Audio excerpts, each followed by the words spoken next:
I need a quick word. Who there, wanderer? Stay thy course a moment to indulge an old man. Elminster? The very same, Gale. And a fair bit miffed he is, too, finding himself forced to expose his best pair of boots to so many miles of country road on your behalf. Oh, I know a minstrel by trade when I see one. Tell me, what ballad, bold enough to lift me onto the pedestal of acclaim, enjoys your musical predilection?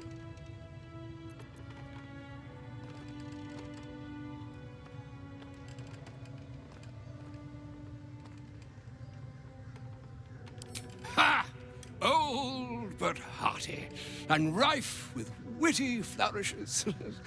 Not unlike myself. I confess it to be among my favored few as well. Yes. Be that as it may, you said you came all this way on my behalf, did you not? For what purpose? I was bid to spare neither time nor my own self to find you. She sent me, Gale. You know of whom I speak. But why? Out with it, Elminster.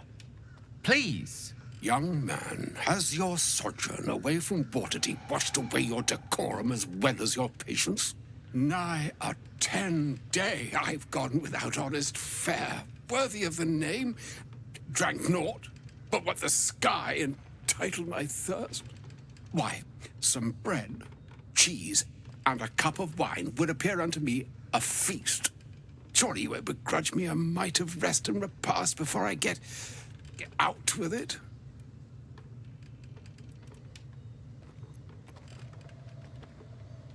And a great kindness that would be. See, Gale, even in these barren parts, the art of hospitality begets inspired new works, if only one keeps up the practice. Oh, for the love of... This way, then? To your camp. Oh, don't dawdle now, lad.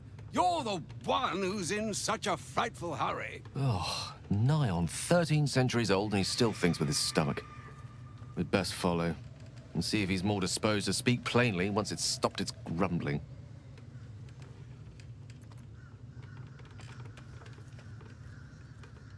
A wise choice. Better to indulge your curiosity than Elminster's appetite. Yes, what a delightful wedge of old Arthurian that was. Doesn't do to parley on an empty stomach, you know.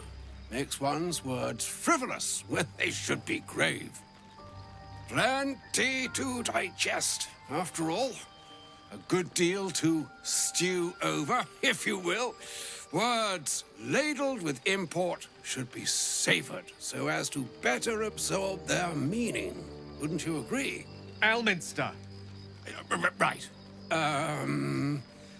You see,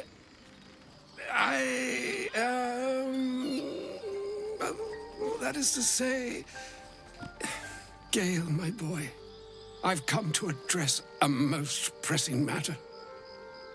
I'll speak as plainly as I can, forswearing the accustomed frills that decorate my speech. I'm here on behalf of Mystra. The message and the charge I bring you are hers.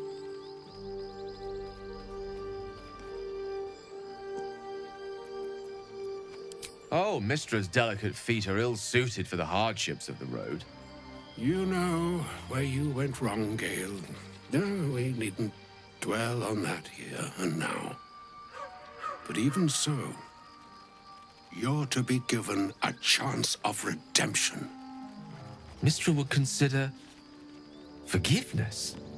She would consider what she considers to be forgiveness. Mystra is aware of the misadventures that have befallen you both. She knows of your strife with the Absolute, that most insidious of evils.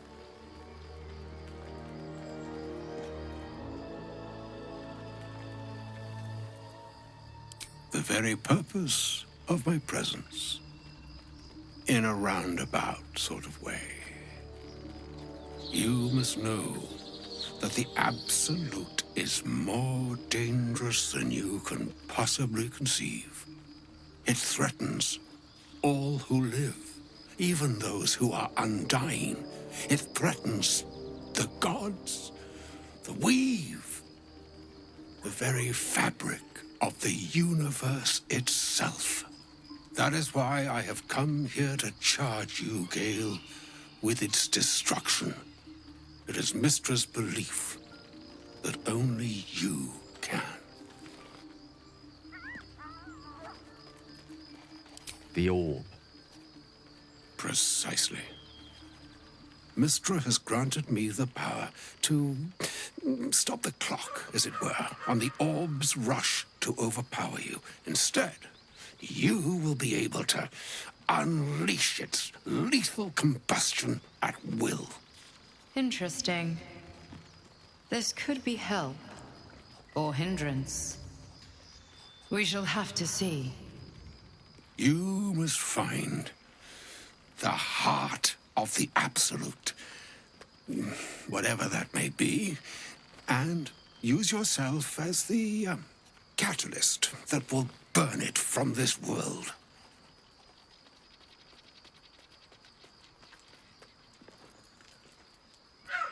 He is not. But it seems that Mystra is.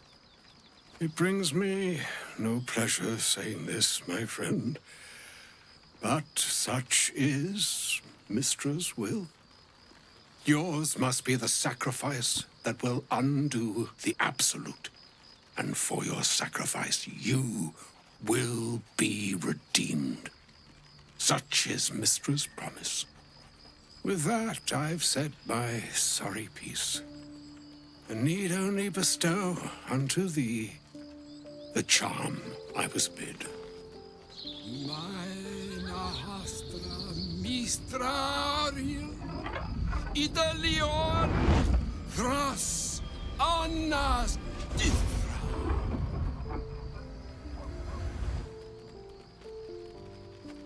It is done.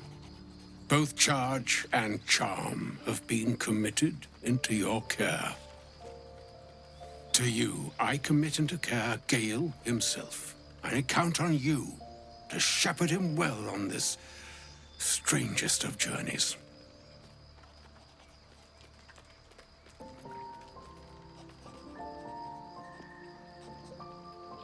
Or some other fortune altogether.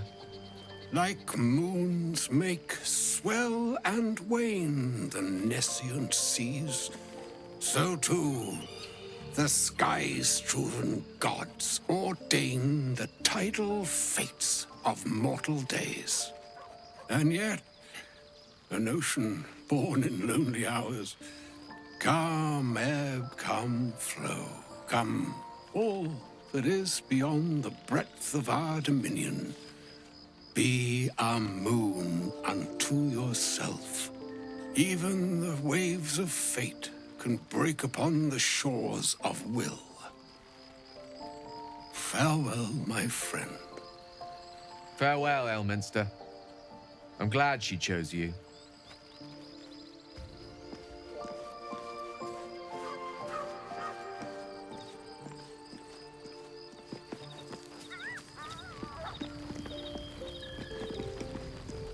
An audience with Elminster is never less than memorable. I'd have hoped to introduce you to him in less dire circumstances. But those are hard to come by these days.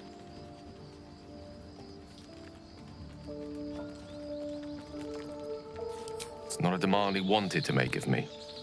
As Mistress chosen, he had no choice but to deliver her message, however much it pained him to do so. For Mystra to have sent him, the severity of her bidding could not be clearer, or weigh more heavily on me. Time seems so infinite when you're young. A month is an age. A year is a lifetime. It is a strange feeling to realize how little of it one might have left. Of course, You offer the clearest solution to our problem. All I have to do is find the right place and time, close my eyes, and let go. Then the slate will be clean. Wrongs will be righted, the absolute will be gone, and I along with it.